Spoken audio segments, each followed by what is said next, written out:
Hai sobat ternak, kembali lagi bersama saya Raffi Kriston, NIM 180306041, mahasiswa peternakan Fakultas Pertanian Universitas Sumatera Utara. Video kali ini dibuat untuk memenuhi tugas praktikum produksi ternak unggas dengan dosen pembimbing yaitu Ibu Tati Sijinasari, SPT MP. Adapun video kali ini kita akan membahas tentang perbedaan bentuk, struktur dan kandungan daripada keempat unggas ini, yaitu telur itik, telur ayam ras, telur ayam kampung atau buras, yang keempat itu burung puyuh. Mau tahu apa-apa saja, simak videonya. Oke, yang pertama kita akan membahas tentang perbedaan dari keempat telur unggas ini. Yang pertama itu kita lihat dari warna, yang kedua ukuran, yang ketiga itu kandungan gizi daripada keempat telur unggas ini. Oke, yang pertama itu telur itik. Telur itik ini warnanya kebiruan disebabkan oleh pigmen bernama biliverdin yang terdapat pada cangkang telur ini. Yang kedua ini jika dilihat dari ukurannya, telur itik memiliki ukuran yang lebih besar daripada telur ayam ras, ayam kampung maupun telur itik. Sementara kandungan gizi daripada telur itik ini yaitu memiliki kalori sebanyak 130 kalori, protein sebanyak 9 gram, karbohidrat 1 gram, serta lemak 10 gram. Yang kedua ini ada telur ayam ras atau ayam komersil. Jika kita lihat daripada warna telurnya berwarna kecoklatan yang disebabkan oleh pigmen bernama porfirin pada cabang atau cangkang telur daripada ayam ras ini. Jika kita lihat dari ukurannya, ukuran daripada telur ayam ras ini lebih besar daripada telur ayam kampung ataupun telur puyuh. Kemudian kandungan gizinya mengandung energi sebanyak 150 kalori, protein 12,5 gram, lemak 10 gram dan karbohidrat 1 gram. Yang ketiga ini ada telur ayam kampung atau ayam buras. Warnanya putih ya, sehingga dapat dikatakan kerabang daripada telur ayam kampung ini hanya tersusun dari kalsium karbonat atau CaCO3 dan tidak memiliki pigmen warna. Sementara untuk ukurannya lebih besar sedikit daripada telur puyuh, tapi lebih kecil daripada telur ayam ras. Sementara kandungan daripada telur ayam kampung ini memiliki energi sebanyak 150 kalori, proteinnya 13 gram, lemak 10 gram, karbohidrat 1,5 gram kurang lebih. Terakhir kita akan melihat daripada telur puyuh. Warna dari telur puyuh ini putih dan ada bercak-bercak hitam. Warna bercak-bercak hitam pada kerabang daripada telur puyuh ini memiliki pigmen sebanyak dua, yaitu porfirin dan biliverdin. Sementara jika kita lihat daripada ukurannya, telur puyuh ini memiliki ukuran yang jauh lebih kecil dibandingkan ketiga telur lainnya. Untuk kandungan nutrisi, dalam 100 gram telur puyuh mengandung protein 13,6 gram, lemak sebanyak 8,24 gram, karbohidrat sebanyak 1 gram. Untuk besar daripada telur ini atau ukuran daripada telur ini itu dipengaruhi oleh yang pertama faktor genetik dari ternak tersebut. Yang kedua itu dari jenis daripada unggasnya. Jika jenis unggasnya tersebut berukuran tubuh yang besar, maka otomatis telurnya juga akan besar. Nah, jika faktor genetik daripada unggas tersebut bagus, maka dipercaya telurnya pun akan besar.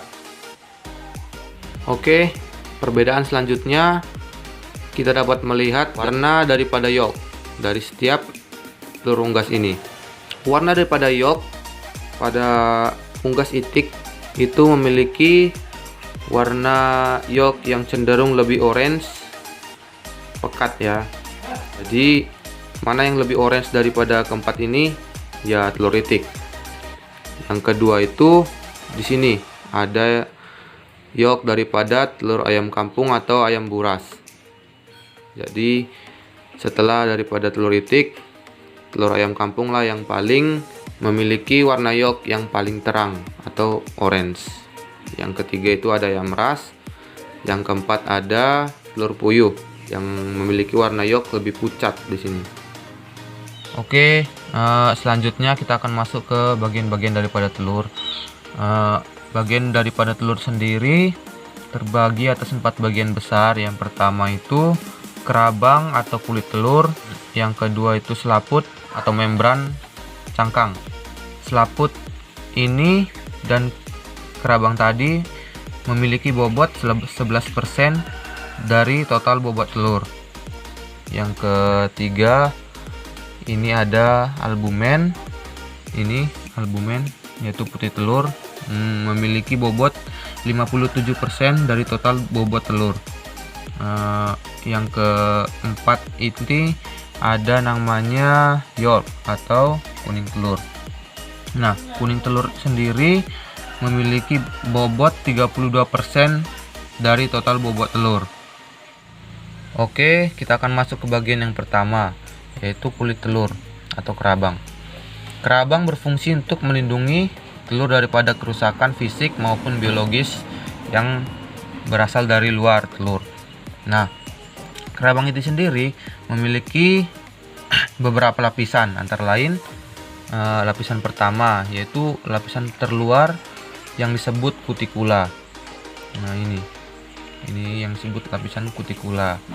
Yang kedua itu ada lapisan yang namanya lapisan bunga karang atau spongy calcareous layer. Nah, ini dia. Yang selanjutnya itu ada lapisan mammillary layer.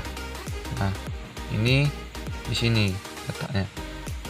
Jadi dia menempel pada lapisan kerabang paling dalam. Nah, yang selanjutnya ada lapisan membran.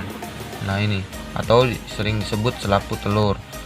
Selaput telur ini terdiri dari 2 lapisan lagi, yaitu outer cell membran atau yang berada pada atas sini yang menempel pada kerabang telur. Kemudian inner cell membran yang berada pada bawah selaput ini. Yang selanjutnya, selaput ini tidak menempel keseluruhan pada kerabang telur. Nah, bagian yang tidak menempel ini disebut rongga udara atau air cell, di mana air cell ini memiliki fungsi sebagai sumber O2 atau oksigen bagi embrio unggas. Oke, yang selanjutnya kita akan masuk kepada bagian yang disebut albumen.